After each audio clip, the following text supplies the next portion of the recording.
అని చెప్పి 4 పంచమహాపాతకాలు.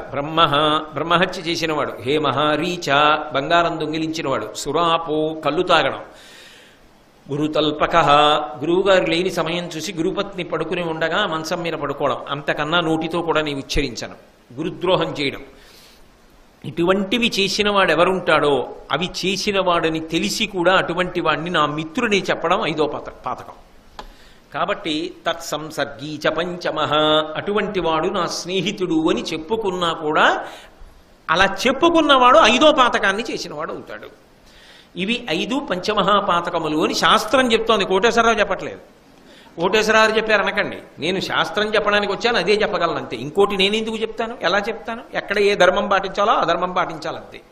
కాబట్టి ఇప్పుడు 4 మహాపాతకంలో 3 మహాపాతకములు తనకి చుట్టుకుంటాయని చెప్తున్నాడు. బంగారం దొంగిలించడం ఒకటే వదిలిపెట్టాడు. ఆయనకి ఏం అవసరం ఉంటుంది, నేను హేమహ రీచ అది వదిలిపెట్టి, కాబట్టి గురుద్రోహికి ఉండేటటువంటి పాతక ఫలం, బ్రహ్మహత్య చేసినటువంటి వాడికి ఉండేటటువంటి మహాపాతక ఫలం, మద్యపానం చేసిన వాడికి ఉండేటటువంటి మహాపాతక ఫలం, అలాగే హేమహ రీచ బంగారానికి బదులుగా ఇంకొక మహాపాపాన్ని తీసుకొచ్చాడు అర్జునుడు మహాభారతంలో. అంటే వ్యాసుల వారు ఇది కూడా మహాపాతకమే, ఇది ఈ జన్మలో చేసినది కదా ఇక్కడతో వదిలిపెడుతుందని నువ్వు అనుకుంటున్నావేమో, కొన్ని కోట్ల జన్మలు వెంటపడి కాల్చేస్తుంది నిన్ను, అంతటి మహాపాతకంగా ఇంకొక దాన్ని తీసుకొస్తున్నారు. 3 రుణములు చెప్తే వ్యాసుడు భారతంలో 4వ రుణం చెప్పాడు.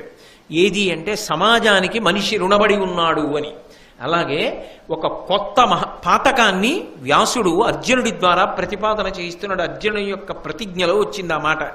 ఆయన అన్నాడు, మానార్హ జన పరివాదిగతికి, ఎంతో మంది చేత గౌరవం అందుకున్నవాడు, ఇప్పటికీ ఎంతో మంది గౌరవానికి పాత్రమయ్యేటట్టే జీవితం చేస్తున్నవాడు ఎవడుంటాడో అటువంటి వాని యందు లేని దోషాన్ని కల్పించి ఆరోపించి అప్రతిష్ట పాలు చెయ్యడానికి అపనిందలు పలికినవాడు ఎవరుంటాడో, ఎవడు హేయంగా మాట్లాడతాడో అటువంటి వాడు ఎటువంటి భ్రష్టగతులకు వెళ్ళిపోతాడో నేను కూడా గతులకు వెళ్ళేదనుగాక. అంటే ఇవి అర్జునుడు చేసిన ప్రతిజ్ఞలైతే ఇటువంటి వాటి జోలికి మనం వెళ్ళకూడదు అని ఎంత దూరంగా ఉండాలో, అటువంటి వాటి జోలికి వెళ్ళడం తేలికగా కనపడినా కోట్ల జన్మలు ఎలా కట్టి కుడిపేస్తాయో భారతం ప్రబోధ.